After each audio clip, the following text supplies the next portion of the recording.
Baik, bismillahirrohmanirrohim. Assalamualaikum warahmatullahi wabarakatuh. Perkenalkan, nama saya Siti Nur Friani, saya dari kelas manajemen B1. Baik, di sini saya akan menjelaskan tentang strategi pemasaran dan bisnis. Baik, di sini saya akan menjelaskan mengenai bisnis. Bisnis adalah yang dilakukan secara terus-menerus, mulai dari pengadaan bahan baku, produksi, pemasaran, dan distribusi sampai pada konsumen dalam bentuk barang maupun jasa yang bertujuan untuk mendapatkan keuntungan dan kemanfaatan.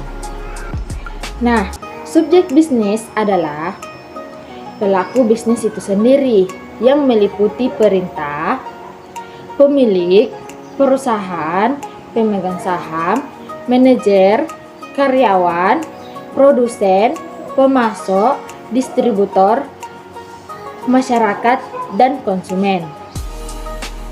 Nah, sedangkan objek bisnis adalah barang jasa yang menjadi objek dari pelaku bisnis. Bisnis merupakan aktivitas yang memerlukan tanggung jawab moral dalam pelaksanaannya, sehingga etika dalam praktik bisnis itu memiliki hubungan yang erat. Nah, kita lanjut ke strategi pemasaran. Strategi pemasaran adalah keseluruhan rencana perusahaan untuk menjangkau calon konsumen dan mengubah mereka menjadi pelanggan tetap produk atau layanan brand. Strategi pemasaran atau strategi marketing adalah suatu rencana perusahaan untuk bisa memperkenalkan brand seluas mungkin guna mencapai target pelanggan dan penjualan. Nah, selanjutnya di sini kita akan membahas tentang bagaimana cara menentukan strategi pemasaran. Dan ada beberapa hal yang harus kita lakukan. Nah, yang pertama, lakukan riset market. Yang perlu dilakukan, mengevaluasi situasi termasuk lingkungan internal dan eksternal pasar. Yang kedua, analisis segmen pelanggan. Memanfaatkan riset market untuk mengembangkan profil pelanggan yang sudah ditargetkan dan diidentifikasi kebutuhan mereka. Yang ketiga, lakukan riset terhadap kompetitor.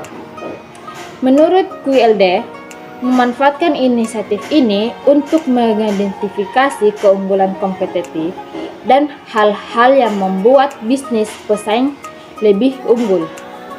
Yang keempat, sediakan rencana tambahan. Menentukan strategi pemasaran adalah rencana tambahan terutama bagi perusahaan yang berkembang yang sedang meningkatkan brand awareness. Yang kelima, uji coba strategi.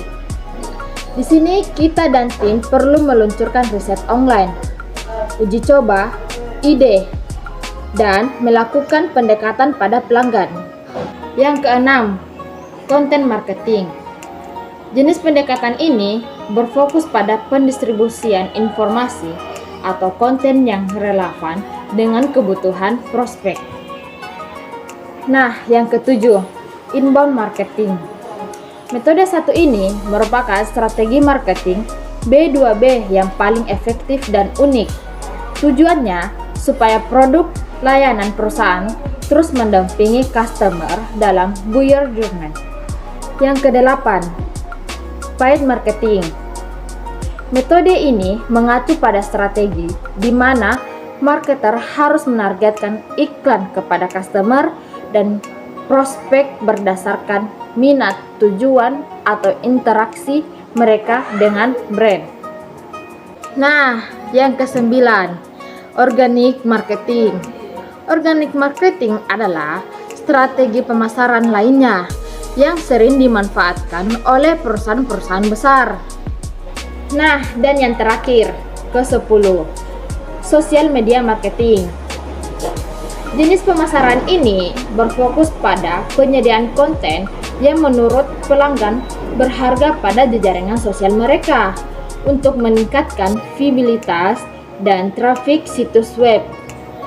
Nah, itulah penyampaian saya tentang mengenai strategi pemasaran dan bisnis. Mungkin cukup, hanya itu yang bisa saya sampaikan. Kurang lebih mohon dimaafkan. Wabillahi taufiq wa hidayah. Wassalamualaikum warahmatullahi wabarakatuh.